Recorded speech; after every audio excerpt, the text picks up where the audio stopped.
Syekh Yusuf Abdul Mahasi Tajul Kholwati Al-Makassar Al-Badani adalah seorang pahlawan nasional Indonesia.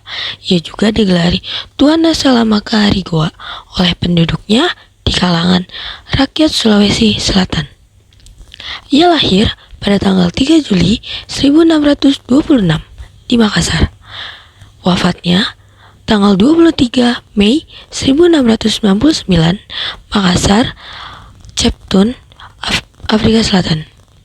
Tempat pemakamannya itu di Kramat of Syekh Yusuf Al-Makassari, Cape Town, Afrika Selatan. Orang tua dari Syekh itu adalah Itubiani Siti Aminah Deyang Kunjung. Bukunya itu Dujadat Al-Asyar, kebangsaannya Indonesia. Peran dan keteladanan Syekh Yusuf.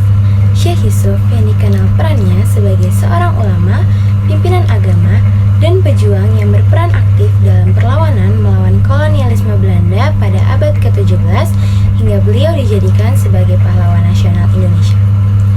Oleh karena perannya itu, Syekh Yusuf tentunya memiliki keteladanan yang dapat kita jadikan contoh, yakni Syekh Yusuf mempelajari Islam sekitar 20 tahun di Timur Tengah.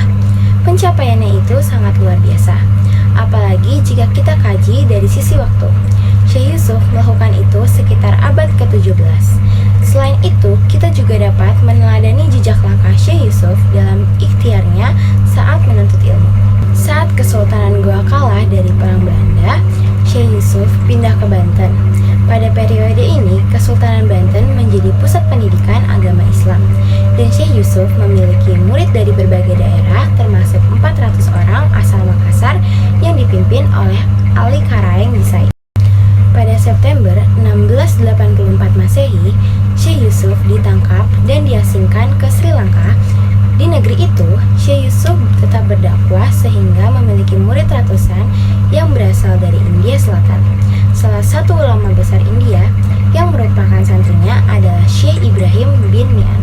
Melalui jamaah haji yang singgah di Sri Lanka, Syekh Yusuf masih dapat berkomunikasi dengan para pengikutnya di Nusantara. Karena itu, Belanda mengasingkan beliau ke tempat yang lebih jauh lagi, yakni Afrika Selatan, yang terjadi pada bulan Juli 1693. Namun, meskipun sudah diasingkan ke tempat yang lebih jauh, hal tersebut tidak memberhentikan Syekh Yusuf untuk tetap berdakwah di Afrika Selatan. Pengikutnya banyak sekali. Saat beliau wafat pada 23 Mei 1699 Masehi, pengikutnya menjadikan hari wafatnya sebagai hari peringatan. Bahkan, Nelson Mandela, mantan Presiden Afrika Selatan, menyebutnya sebagai salah seorang putra Afrika terbaik. Jenazah Syekh Yusuf Tajul Kholwati dibawa ke Goa atas permintaan Sultan Abdul Jalil dan dimakamkan kembali di Lakyung pada April 1705 Masehi. Kemudian, Syekh Yusuf dianugerahi gelar pahlawan nasional oleh Presiden Soeharto. Selanjutnya, pada tahun 2009, Syekh Yusuf dianugerahi penghargaan Oliver Tambo, yaitu penghargaan sebagai pahlawan nasional Afrika Selatan oleh Presiden Afrika Selatan, yaitu Thabo Mbeki, kepada ahli warisnya yang disaksikan oleh Wakil Presiden Republik Indonesia pada waktu itu, yaitu Muhammad Yusuf Kalla di Pretoria, Afrika Selatan. Karya tulis Syekh Yusuf dikenal juga sebagai mursyid untuk pembimbing. Beliau juga mengajarkan tarekat lain, di antara lain adalah Qadir, Naqsabandi, Baslawi, dan Syatari. Itu semua adalah semua ijazah yang dia terima. Ajaran pokoknya adalah usaha untuk mendekatkan diri kepada Allah SWT. Dia mengacu pada peningkatan kualitas akhlak yang mulia, serta mengamalkan amal soleh dan zikir, baik secara perorangan dan kelompok. Penjelasan lebih rinci bisa didapatkan dari risalahnya yang berjudul An-Nafhatu As-Sailani. Itu berkhusus yang berkaitan dengan zikir dan amal. Risalah itu khusus berkaitan dengan tata cara berzikir. Salah satu amalan terpenting dalam diuraikan dalam risalahnya Kafiyat al-Zikir, atau dengan disebut juga dengan tata cara berzikir. Menurutnya ada 20 cara terhadap berzikir.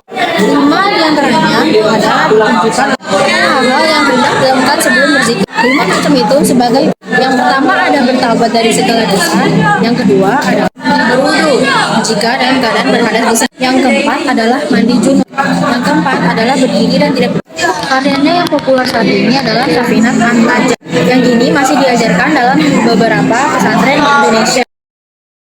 Berikut merupakan sikap-sikap yang dapat diteladani dari Syekh Yusuf Abdul Mahasin Tajul Khalwati Al-Makassari Al-Bantani.